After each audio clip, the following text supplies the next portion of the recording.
Police department నుంచి మన police వాళ్ళు ఎట్లాంటి అవేర్‌నెస్ కల్పిస్తూ ఉన్నారు ఇప్పుడు అందరికి? మనము ప్రతి రైల్వే స్టేషన్‌లో, ప్రతి ఆర్టీసీ మనం రోడ్ ట్రాఫిక్ సెంటర్స్‌లో, ట్రాఫిక్ సిగ్నల్ దగ్గర మనం అవేర్‌నెస్ వీడియోస్ పెడుతున్నాం. అంటే అనౌన్స్‌మెంట్స్ పెడుతున్నాం.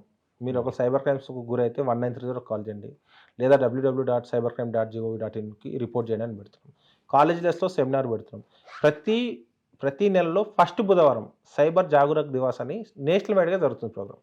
అంటే మాస్ క్యాంపెయినింగ్ చేస్తున్నారు. ఆ మంత్‌లో ఒక సబ్జెక్ట్ తీసుకొని స్టేట్ మొత్తం, దేశం మొత్తం అదే సబ్జెక్ట్ మీద అవేర్‌నెస్ కల్పిస్తున్నారు. దాని ద్వారా పబ్లిక్‌లోకి ఈ నేరాలు ఎలా జరుగుతున్నాయని చేయడం. షార్ట్ ఫిలిమ్స్, కొందరు ప్రైవేట్ వాళ్ళతో షార్ట్ ఫిలిమ్స్ చేయించడం, లేకపోతే ఇన్‌ఫ్లుయెన్సర్ తోటి మనం ఈ నెంబర్‌ని చెప్పించడం. అలాంటివి చేస్తున్నాము. అండ్ వీడియోస్ కూడా చేసేసి, చిన్న చిన్న వీడియోస్ డిపార్ట్మెంట్ నుంచి కూడా చేసి సోషల్ మీడియాలో రిలీజ్ చేస్తాము. ఓకే. ఓవరాల్‌గా ఎట్లాంటి జాగ్రత్తలు ప్రజలు తీసుకుంటే బావుంటదంటారు ప్రతి దాంట్లో ఇప్పుడు అన్నిటి విషయాల్లో? యెస్. అంటే ఈ సైబర్ క్రైమ్ జరగకుండా ఉండాలంటే 3 మంత్రాలు. ఆ, ఆ, ఆ.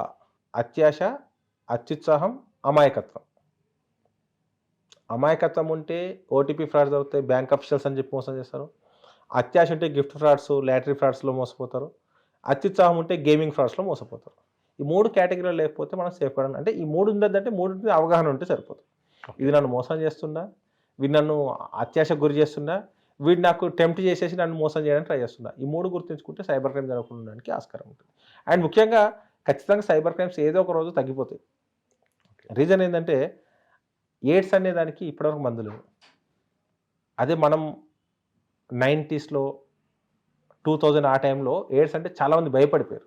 ఎక్కువ ఎయిడ్స్ అంటే అసలు ప్రపంచం మొత్తం మునిగిపోతా అనే పరిస్థితిలో భయపడ్డారు. ఎయిడ్స్ అంటే ఎందుకంటే సెక్స్ ద్వారానే కాకుండా ఇంజెక్షన్ ఇస్తే వస్తుంది, అది వస్తుంది అనేసి భయపడ్డారు. కానీ ఇప్పుడు దాని మీద అందరికి అవగాహన వచ్చేసరికి ఎయిడ్స్ అనే దానికి మందు లేకపోయినా ఎవరు భయపడట్లేదు. అంటే ఎవరి జాగ్రత్తలు వాళ్ళు ఉంటారు. అంటే ఇల్లీగల్ రిలేషన్ పెట్టుకోకపోవడం, లేదంటే ఎక్కడంటే అక్కడ గవర్నమెంట్ అంటే ఎక్కడంటే అక్కడ ఈ కండోమ్స్ సంబంధించిన అడ్వర్టైజ్మెంట్స్ పెట్టడం. అంటే కండోమ్ వాడండి, సేఫ్ సెక్స్ వాడండి, లేకపోతే ఎక్కడ వేరే వాళ్ళకి ఇచ్చిన ఇంజెక్షన్ మీరు ఇచ్చుకోకండి, లేకపోతే వేరే వాళ్ళ బ్లేడ్ మీరు వాడకండి. ఇవన్నీ చెప్పేసరికి పబ్లిక్ అవేర్నెస్ వచ్చి అది తగ్గిపోయింది. సైబర్ క్రైమ్స్ కూడా పబ్లిక్ అందరికి అవేర్నెస్ వచ్చినప్పుడు ఎవరు మోసపోయే ఛాన్స్ తక్కువ ఉంటుంది. అవును. సో అందరి అవేర్నెస్ అంటే మీలాంటి ఛానల్స్ ద్వారా, అన్ని ఛానల్స్ ద్వారా పబ్లిక్లోకి ఈ విషయం వెళ్ళినట్లయితే సైబర్ క్రైమ్స్ తగ్గడానికి ఆస్కారం ఉంటుందని ఆశిస్తున్నాను.